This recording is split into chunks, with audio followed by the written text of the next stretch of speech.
बेघर हो गई हूँ, जिंदगी भर की कमाई सब खत्म हो गई।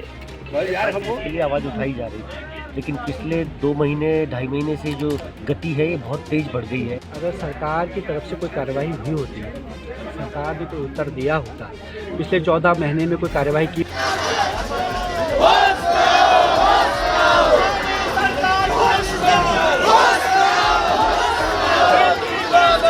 नमस्कार, बहुत स्वागत है आप सभी का पर्वत संकल्प में। आपको बता दें कि 50 साल पहले केंद्र सरकार ने गढ़वाल के तत्कालीन कलेक्टर को नियुक्त किया था ये जानने के लिए कि आखिर जोशीमठ क्यों डूब रहा है। एमसी मिश्रा उस समय तत्कालीन कलेक्टर थे। उन्होंने 18 सदस्यों की एक रिपोर्ट दर्ज करी थी। इस रिपोर्ट में साफ तौर पे ये बताया गया था कि जोशीमठ भूस्खलन क्षेत्र पे स्थित है और अगर विकास कार्य इसी तरीके से संचालित रहा तो जल्द ही वो डूब जाएगा। इस रिपोर्ट के मिलने के बाद ये साफ हो गया था कि भविष्य सूचक ये रिपोर्ट रहेगी और अगर ऐसे ही निर्माण कार्य तेजी से चलते रहेंगे तो जल्द ही जोशीमठ डूब सकता है। लेकिन उसके बावजूद भी सतर्कता देखने को नहीं मिली। सबब ये रहा कि आज जोशीमठ का बुरा हाल है। आज जोशीमठ में त्राहिमाम मचा हुआ है। आइए जानते हैं क्या क्या बिंदु इस रिपोर्ट में दिए गए थे जिससे हमें सचेत होना था और हम हुए नहीं। आइए जानते हैं। रिपोर्ट में ये साफ तौर पे कहा गया कि जोशीमठ रेत और पत्थरों का जमाव है। ये मुख्य चट्टान नहीं है, इसलिए यहाँ एक बस्ती के लिए बसना उपयुक्त नहीं है। भारी यातायात आदि से उत्पन्न कंपन से प्राकृतिक कारकों में असंतुलन पैदा होती है। उचित जल निकासी सुविधा का अभाव भी भूस्खलन का कारण बनता है। सोखते गड्ढे का अस्तित्व जो पानी को धीरे धीरे जमीन में सोखने की अनुमति देता है, मिट्टी और शिलाखंड के बीच गुहाओं के निर्माण के लिए जिम्मेदार है। रिपोर्ट में कहा गया कि इससे पानी का रिसाव और मिट्टी का क्षरण होता है। रिपोर्ट में सुझाया गया सबसे महत्वपूर्ण निवारण उपाय भारी निर्माणों पर प्रतिबंध लगाना है। मिट्टी की भार वाहन क्षमता और स्थल की स्थिरता की जांच के बाद ही निर्माण की अनुमति दी जानी चाहिए। रिपोर्ट में सुझाया गया सबसे महत्वपूर्ण निवारण उपाय भारी निर्माणों पर प्रतिबंध लगाना है। मिट्टी की भार वाहन क्षमता और स्थल की स्थिरता की जांच के बाद ही निर्माण की अनुमति दी जानी चाहिए और ढलानों की खुदाई पर भी प्रतिबंध लगाना चाहिए। इसमें कहा गया सड़क की मरम्मत और अन्य निर्माण कार्यों के लिए सलाह दी जाती है कि पहाड़ों की तरफ खोदकर या विस्फोट करके पहाड़ों को ना हटाया जाए। जैसे कि 1976 की मिश्रा रिपोर्ट में ये साफ तौर पे कहा गया था कि जोशीमठ भूस्खलन क्षेत्र पे स्थित है, तो ऐसे में वो कोई पक्की पहाड़ी या चट्टान के ऊपर नहीं बल्कि मलबे और रेत के ऊपर एक पहाड़ी बनी हुई है। ऐसे में अलकनंदा और धौली नदी के किनारे बसा हुआ, नदियों के किनारे पहाड़ों से घिरा हुआ जोशीमठ कहीं ना कहीं भूस्खलन को ट्रिगर करता है। ऐसे में साफ तौर पे ये कहा गया था कि अगर निर्माण क्षेत्र बढ़ेंगे, अगर निर्माण कार्य विकास कार्य बढ़ते रहेंगे तो हो सकता है कि प्राकृतिक आपदा जल्द ही उसे अपने गिरफ्त में ले ले। ये भी कहा गया था कि ऐसे में भूस्खलन की स्थिति के साथ उत्पन्न पहाड़ों का नदियों के सैलाब भी संभावना एक बहुत बड़ी बनकर आती है। आपको बता दें कि रिपोर्ट में कहा गया था कि जोशीमठ रेत और पत्थर का जमाव है। ये मुख्य चट्टान नहीं, इसलिए ये एक बस्ती के लिए उपयुक्त नहीं था। आपको बता दें कि भारी यातायात से या भारी ट्रक या भारी व्हीकल से इसमें कंपन महसूस होती है और इस कंपन से कहीं ना कहीं मिट्टी का धसाव होता है, जिससे सड़कों का धंसना, पहाड़ों का धंसना बहुत आम सी बात हो जाती है। इसीलिए उचित जल निकासी सुविधाओं का अभाव भी भूस्खलन का कारण बनता है। इसके अलावा भूस्खलन क्षेत्र में पत्थरों और शिलाखंड को पहाड़ी के नीचे से नहीं हटाना चाहिए, क्योंकि इससे भूस्खलन की संभावना बढ़ जाती है।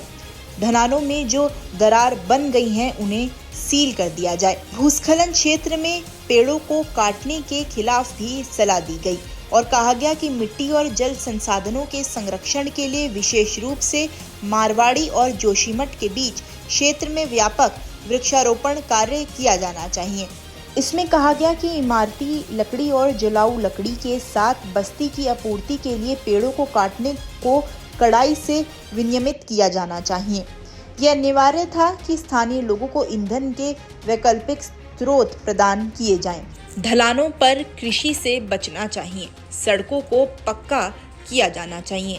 क्षेत्र में पानी का रिसाव बहुत अधिक है, इसलिए भविष्य में किसी और भूस्खलन को रोकने के लिए पक्की जल निकासी प्रणाली के निर्माण से खुले बारिश के पानी के रिसाव को रोका जाना चाहिए। रिपोर्ट में कहा गया, पानी को किसी भी गड्ढे में जमा नहीं होने देना चाहिए।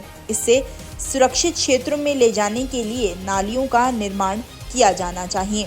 नदी के किनारों के कटाव को रोकने के लिए सीमेंट ब्लॉक को किनारों पर कमजोर जगहों पर रखा जाना चाहिए। तलहटी पर लटके हुए शिलाखंडों को उचित सहारा दिया जाना चाहिए और कटाव की रोकथाम के उपाय किए जाने चाहिए। कुछ दिन पहले सरकार ने एक 8 सदस्यीय विशेषज्ञ पैनल का गठन किया। इसमें सिफारिश की गई कि सबसे अधिक नुकसान वाले क्षेत्रों में घरों को ध्वस्त कर दिया जाना चाहिए। रहने योग्य क्षेत्रों की पहचान की जानी चाहिए और लोगों को प्राथमिकता के आधार पर स्थानांतरण किया जाना चाहिए। बेघर हो गई हूँ, जिंदगी भर की कमाई सब खत्म हो गई। यार हम यहाँ आपदा में फसल पड़े हैं, क्या किया जाए? कहा जाए, जब से हम ससुराल शादी हुई मेरी तब से इधर हमने सब अब न खाए न पिया, कुछ काम करा, इतना बड़ा बनाया, ऋण कर्ज निकाल, फिर सब खत्म हो गया। क्या कर? अगर सरकार की तरफ से कोई कार्रवाई हुई होती है, सरकार ने तो उत्तर दिया होता, पिछले 14 महीने में कोई कार्रवाई की होती तो लोग सड़क पर आते। ये तो अंतिम विकल्प है कि 14 महीने के बाद लोगों के पास क्या विकल्प है? जब लोग सर्दी की रातें खुले आसमान में बिताएंगे तो लोग क्या करेंगे उसके बाद? कल आपने देखा एक कॉल पर जो है 1,500 आदमी सड़क पर आ गए। तो इससे जो है स्थिति की संवेदनशीलता का, गंभीरता का पता चलता है।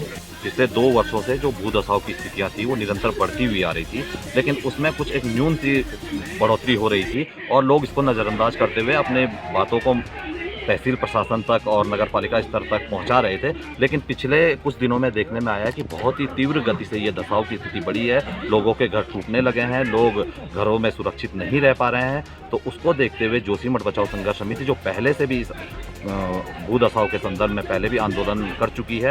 जब हम प्रकृति के साथ खेलते हैं तो प्रकृति अपना जवाब जरूर देती है। कभी विकास कार्यों के नाम पर तो कभी संसाधनों को सुचारू रूप से चलाने के लिए हम अक्सर प्रकृति के साथ खिलवाड़ करते हैं। लेकिन एक हद तक जब प्रकृति के साथ खिलवाड़ हो जाता है तो प्रकृति अपना जवाब जरूर देती है। वही जवाब कहीं ना कहीं हमारे प्रदेशवासियों को झेलने को मिल रहा है, जोशीमठ के क्षेत्रवासियों को झेलने को मिल रहा है। लेकिन इसके लिए अब धामी सरकार पूरी तरीके से तैयार है। प्लान तैयार कर लिया गया है, रोड मैप तैयार कर लिया गया है। अब देखने वाली बात यह है कि धामी सरकार किस तरीके से उसे सुचारू रूप से चलाती है और अब प्रदेशवासियों को और क्षेत्रवासियों को कैसे बचाया जाता है। ऐसे ही पड़ताल की रिपोर्ट्स देखते रहिए पर्वत संकल्प पे।